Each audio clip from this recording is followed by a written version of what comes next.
Là, c'est intéressant en ce moment parce que du coup, j'ai continué sur la reverse là. Donc là, j'en ai parlé dans les vidéos d'avant, mais j'avais terminé une reverse, puis j'en ai refait une petite, afin de voir où on pouvait aller en fait.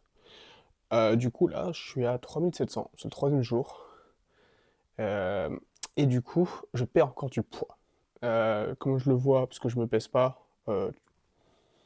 Alors du coup, ça va être généralement, bah, je le vois sur les perfs en fait. Si les perfs ne montent pas plus ou moins au nombre de reps, tu te connais à la fin. Et visuellement aussi, tu vois, comme je disais, tu vois, quand tu es assez sec, tu vois rapidement les détails. Et c'est assez intéressant parce que du coup, je vais devoir monter à 3900. Je fais quand même pas mal de steps dans la journée, mais c'est des steps que je tiens depuis assez longtemps. Je suis vers 22 000. Et ça fait un petit bout de temps déjà. Donc les steps, c'est juste pour s'offrir du budget calorique, rien d'autre. Du coup, là, je vais monter à 3900. Donc 3900 et je vais encore, ça va relancer mon métabolisme encore plus. Donc au final, il y a moyen que je sèche encore. Et voir après si je passe au-dessus des 4000 calories, comme on voit là en plus sur les rushs, c'est vraiment, je pense que j'ai jamais été aussi sec. Donc à 3900 calories, c'est un peu magique très clairement. Mais moi là, je suis dans l'expérimentation, c'est assez cool. C'est la première fois que j'ai fait une reverse back-to-back, on va dire. Et franchement, c'est assez kiffant. Parce que du coup, tu peux manger énormément et franchement, en fait, c'est trop bien. Parce que quand tu perds du poids au début, tu te rends compte qu'au début, ça va.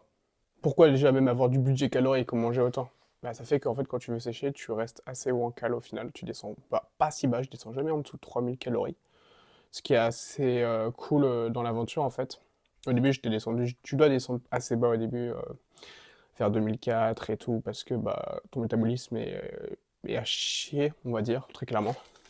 Il est à chier parce que bah, quand t'as pas les données, etc., et quand tu commences, c'est normal. Mais plus tu fais les choses bien dans le système fluide, plus tu es cohérent, plus mieux c'est du self-love en fait, mieux, plus ce sera facile, mieux tu seras, très clairement. Donc là, c'est assez intéressant, je vais voir jusqu'où je peux aller. 3900, du coup on va faire 3 jours, on va voir la tendance. Mais il y a un monde où je monte à plus de 4000 calories pour finir la reverse. Donc ça va être assez cool. Qu'est-ce que je voulais en parler aussi?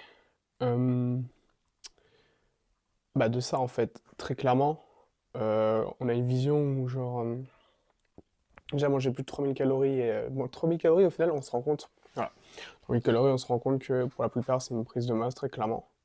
Et au final, bah maintenant c'est assez bas, tu vois. Là, je suis à 4000. Et c'est un bon exemple. En fait, ça peut être utilisé pour tout le monde parce qu'il y a zéro gestion de génétique à ce niveau-là. Le métabolisme, ça se crée, ça se maintient. Et plus tu as un haut métabolisme, bah, plus tu vas avoir une tendance à garder un haut métabolisme. Alors que si tu as un bas métabolisme et que tu as déjà créé des cellules graisseuses, oui, ça va être plus dur au départ.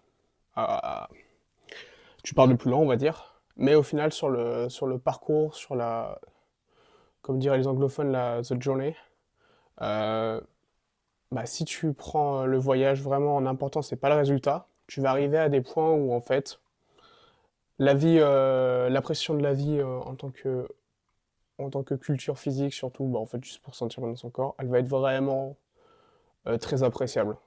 Surtout après quand tu veux voyager, tu vas avoir du chaos, tu vas avoir la fête, tu seras pas chez toi, ce sera beaucoup plus facile à gérer, beaucoup moins de sources de stress et tu vas au final te détacher assez rapidement du physique. Même si là j'en parle pas mal, c'est surtout en termes de données que je peux donner, que je peux apporter en termes de value. Le matin, je mange pas tout de suite parce que je bosse. Je bosse sur l'apprentissage le matin très tôt avant de commencer ma journée. Comme ça, je suis tranquille. L'apprentissage du chinois, parce que j'ai pour projet de partir en Chine, très clairement.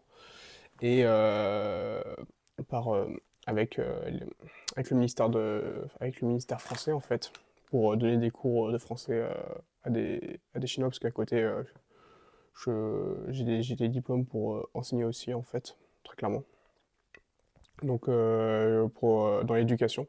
Je suis un peu dans l'éducation, même si je m'écarte petit à petit plus dans le coaching.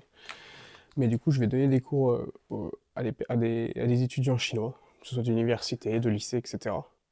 Du coup, sur un an. Donc, à voir après pour vivre là-bas sur le long terme. Mais du coup, ouais, je vais partir en Chine. Du coup, je passe mes matinées en fait à apprendre le chinois. Et ça, je pense que ça peut être sympa de montrer comment apprendre une langue très clairement, surtout une langue compliquée comme ça. Parce que du coup, je le fais en autodidacte. J'ai mis au point une méthode. En fait, j'ai testé avec l'IA qui sert pas mal. Duolingo. Duolingo peut être un très bon outil, ça j'en parlerai aussi. On digresse de la muscu, mais voilà. Là, je parlais un peu de muscu, mais j'ai d'autres choses à dire aujourd'hui par rapport à ça. On va pas, comme je disais, on va pas parler que de muscu, ça va être vraiment un lifestyle, un peu tout. Même si du coup, s'il y a des questions par rapport à la muscu et ce qui entoure, que ce soit la nutrition, la dépense, etc., la programmation d'entraînement, je pourrais en parler. Mais du coup, aussi comment apprendre une langue très clairement. Ça, c'est un truc qui m'intéresse parce que les langues ont toujours été éclatées, que ce soit au lycée, collège, même à l'université, en anglais. Par exemple, anglais, tout simplement, j'ai mis la moyenne. Là, ça fait depuis septembre, on va dire, que l'anglais, en 2-3 mois, j'ai quand même bien progressé en apprenant pas mal de vocabulaire, surtout avec les flashcards. Anki, qui est une très bonne application. Là, je digresse un peu, je vais être vraiment très général, mais en vrai, si ça intéresse des gens, carrément, je peux faire des tutos, enfin des tutos. Je peux parler un peu de ça, cette aventure aussi, pour apprendre le chinois, qui se passe très bien, honnêtement. Là, j'ai en 2-3 mois en autodidacte, sachant que ça ne prend pas mes journées, c'est juste le début. Je passe quoi? Quand même 1 heure et demie tous les jours, au moins. Ouais, même pas au moins, juste 1 heure et demie tous les jours. Dès le matin, comme ça, on n'en parle plus après. J'ai atteint quand même je sais quand même lire plus de 500 Hanzi, c'est les caractères chinois. Et du coup, même en parlant, j'ai un niveau, en termes de vocabulaire, je suis proche d'un niveau B1. Le parler comme ça va. Je peux quand même parce que j'ai le vocabulaire. Par contre, comprendre l'oral, je suis pas encore à ce stade-là. Ça va être un stade par la suite, on va dire. Parce que là, je suis en plein dans le truc, mais du coup, en 2-3 mois en autodidacte, j'ai un panel de vocabulaire qui est limite, en fait, qui est plus étoffé que l'anglais maintenant à ce point-là. Donc beaucoup avec du flashcard, de la répétition en fait. Ça revient un peu à la salle très clairement. C'est la régularité très clairement et pas voir juste le résultat qui va t'amener au début, qui va t'amener à un certain résultat en fait, à une certaine expertise. Au début ça va être compliqué. Très clairement pour apprendre des nouveaux mots de vocabulaire en chinois c'était extrêmement compliqué. Je passais beaucoup de temps. Surtout avec les flashcards, quand tu te trompes, tu refais, tu refais, tu refais. Mais c'est par ça que ça va rentrer. Puis après, une fois que tu commences à assimiler. Surtout que le chinois, c'est vraiment une langue, bah, le fait de parler, c'est très, très éloigné de notre façon de langage, que ce soit le français, l'espagnol, l'allemand, etc. L'allemand un peu plus décalé, mais par exemple, je prends l'exemple espagnol, italien, français, il y a des mots qui se ressemblent beaucoup. Les bruits, les intonations, les sons qu'on va faire avec notre bouche, en fait, vont être assez proches, même si du coup, bah, les traductions, ça n'a rien à voir, mais les sons qu'on va faire nous paraissent pas si bizarres. Alors que le chinois, vraiment, c'est quelque chose qui est très, très éloigné, on va dire. Du coup, c'est une approche assez cool à voir. Donc, je ferai des vidéos sur comment expliquer, comment faire pour apprendre une langue.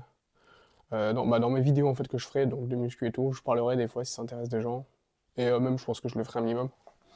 Mais avoir à plus développer sur comment apprendre le vocabulaire. Donc, j'utilise l'application Duolingo, Anki, qui est la meilleure application de flashcard, que tu peux mettre après sur ton téléphone. Du coup, Duolingo, mais Duolingo en tant qu'outil, pas en tant que finalité. C'est pour ça que Duolingo, par exemple, c'est ces outils que même vos influenceurs, ils font les sponsors et tout. Par exemple, c'est quand vous apprenez une langue, ceux qui voyagent et tout.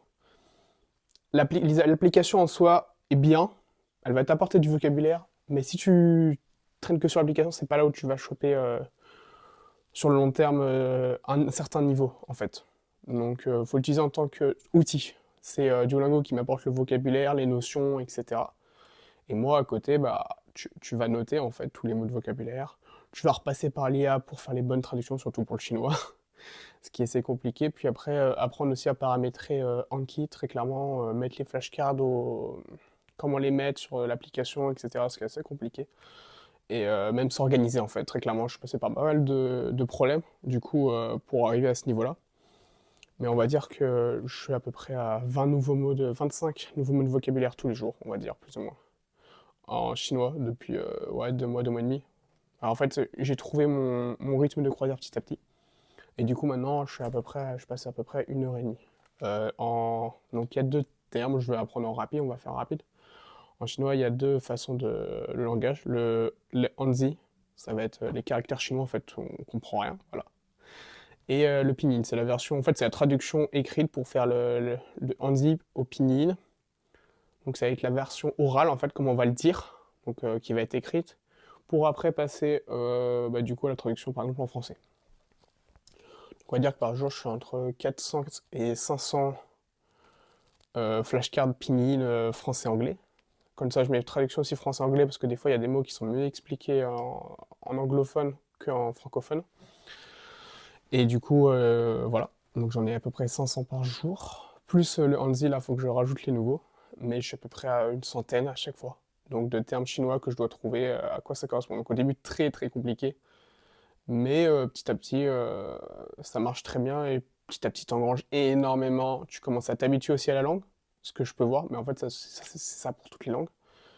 Et vraiment, ça devient de plus en plus facile. Donc en fait, cela c'est un exemple aussi, carrément, on peut en parler de comment la musculation ou du coup gérer le fait de la nutrition, etc., peut t'apporter des résultats aussi dans ta vie en général.